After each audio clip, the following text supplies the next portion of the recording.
Conferência de imprensa com Hamad Medjedovic, apurado para os quartos de final deste indoor Oeiras Open. Hamad, congrats, 2 wins to start the new year. How do you feel at the moment? I'm feeling nice, but you know it's never easy to end the match when somebody retires. You know, I feel bad for him. Hope he recovers fast. He's a great guy and a great player, and I hope he's gonna be back where he was a year or two ago. I don't know exactly. So I wish him a speedy recovery, and I'm happy that I won in the end. Yeah, a short match today, but a long one yesterday. You served for the match in the second set. How do you manage to turn it around? It must be a scare. Yeah. Well, it was not easy. You know, it was first match for me of the year. I had a long preseason, 6 weeks, I think. 2 months or 2.5 months since I had my last match. So it's never easy to get back after you're off for a long time. So it was a tough match. He was playing well throughout the whole match. Maybe he dropped a bit in the third set, but I think he's also a great player, and I was really happy and proud of myself that I was fighting until the end, and then in the end I managed to win. And so far, do you like the conditions here in Jamor? Yeah, it's nice. It's not my first time here. Obviously, it rains a lot, during this period of the year. But I love Portugal. I'm always happy to be back here. As I said, it's not my first time, so I'm really enjoying my time here. You could have been on the other side of the world. Why are you here playing this one instead of the Grand Slam? Well, it was a decision that I made with my team. We thought it was the right move to do. Most of the guys are now in Australia, but I saw one more guy, the Richard. He made the same decision as me. It's something that you discuss with your team. Of course, it's maybe not natural for somebody to skip the slam and stay for the challenges, but we decided to do it that way, and we're happy with the decision so far. Because of the points, I assume? Well, yes, and Australia is quite a long trip. You're losing a month. If you go there, it's not easy to come back with the jet lag, and you're changing everything. But the main reason were the points, But I mean, at the same time, no one guarantees you that you're gonna take points. Everybody knows how to play. You have many great players here. So at the moment, I'm just trying to fight for it and hope for the best outcome. With so much money on stake on Australia, it was easy for you to skip the tournament? I mean, at this moment I prefer points. So as I said, I was discussing with my team. We're close to make a good goal now on the start of the year. I think I'm pretty close to top 100, and I think that's the first goal for me of the year. So we're fighting and we're working to achieve it as soon as possible. Yeah, you made a final ATP final in the last tournament of the season. Does the expectations increase since that moment for you for the season? Well, not really. I used to make this mistake before, when I was a bit younger, but I've been through it, and I think you should never put too much pressure on yourself. Since it's tennis, it's a sport, and I think everybody knows how to play well. You can lose any time. As you said, I was pretty close to lose yesterday. He was serving for the match. So I would say no, maybe if I didn't have a good team and good people around me, maybe I would, yes, but we talk a lot, and we share opinions, and I don't feel any kind of pressure at the moment. Are you staying for the 3 weeks, or only this one and next one? Well, that's the plan. Let's see how it goes in the first one, then second, and then we're gonna decide, but that's the plan is to stay for all 3 weeks. Everybody talks about your potential. Of course, you won next gen as Alcaraz, Sinner, Tsitsipas. Where do you see yourself? Where's the sky for you? Where is the limit for you? Where do you see your potential?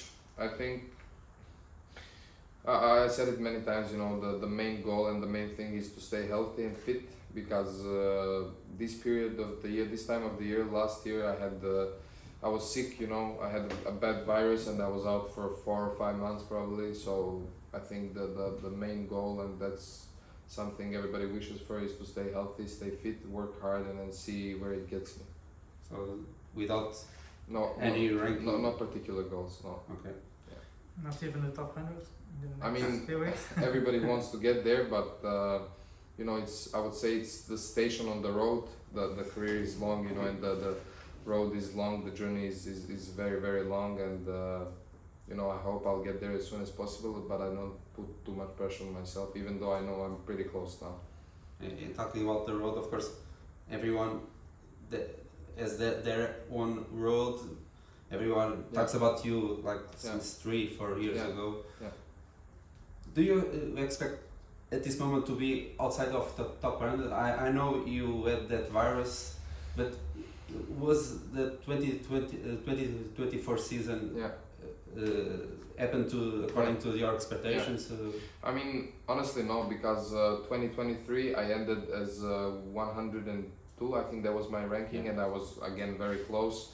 And I think at that moment I put too much pressure on myself, So, of course, I wish I was there. I wish I was in Australia playing Mendro now.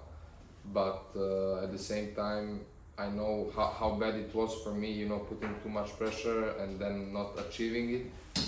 It felt pretty bad, but at the moment, I'm happy with my ranking. Of course, I see myself deeper and I want to be better, but I'm happy.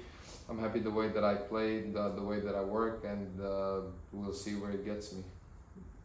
And of course, everyone talks about you, of course, as well because of Djokovic, the way he helped your career. Can you talk a little bit about his legacy for you? How inspiration is, of course, for you, I guess, and for your country as well. Yeah, I think. I've talked about it many times. Novak is a great example, not only for me or for tennis players. I think he's a great example for everybody. He's a very, very nice guy, very down to the earth. We have a very close relationship. He helped me in when I was transitioning from juniors to professionals, and I mentioned it many times. He helped me in these key moments. Where you need all the things to be better. He took me to his academy, got me the best coaches that we had, and they were really looking good after us. So I'm very grateful for him, for what he did for me, and I hope one day I'll be in the same position that I can help somebody younger as he did to me and to a few other players. So I guess everyone still talks about Djokovic when they talk with you. Yeah. I mean, there has not been a single press conference that someone didn't mention him. But of course, it's normal. He's the greatest tennis player of all time, and I know everybody wants to ask about him, and I'm happy to answer all the time. Yeah. And what do you think about his partnership with Andy Murray? I think it's great. I think it's great for the sport to have them two working together. We have been practicing also with Murray on his side. It was a bit weird, seeing Murray as a coach since I was watching. I was watching him since I was a kid, and then seeing him as a coach. I think it's great.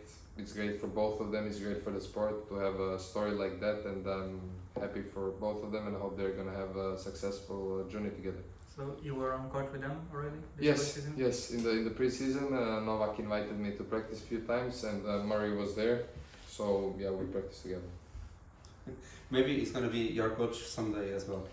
Well, never know. Never say never. Never say never. But talking about coach, you have a new one for this season, I guess. What did you search when you hired him? Well, I was working with Victor before, and we've decided to stop. And my manager played a big role in that moment because honestly, I didn't know many guys outside of Serbia. And then my manager suggested Jorge straight away. We talked about it, and we talked all together. We had big talk, and slowly. Jorge, I was at his place in Malaga for 10 days first, then he came to Belgrade for the ATP, and we made a deal. Now he's gonna be my full-time coach. I will have also one more coach that's gonna help us when Jorge cannot travel. It's Gonzalo Vitale from Italy, and from Uruguay, but he lives in Italy, also in Switzerland. It's a bit complicated. He's also here helping Ivan Gakhov, so I think it's a great story. Started well, all of us being in Belgrade. I made finals. I think it's a good start of the partnership. With the Spanish coach, you have to work a lot, I guess. Yeah, as you saw yesterday, I was fighting. Everybody were asking me how did you made it? I say it's a Spanish mentality. I was there for 2 months, and they all fight and run until the last point, and I think it's a good thing to pick up from them. And for tomorrow, what can you tell us about Pires? Well, not much. I think we've played once 2 years ago on clay. I've known him for a few years. He's been playing same tournaments the same tournaments as me, more or less. He was playing a lot of challenges. He's a great player, great guy too. So I hope for a good match and a good outcome for me. Thank you. Thank you.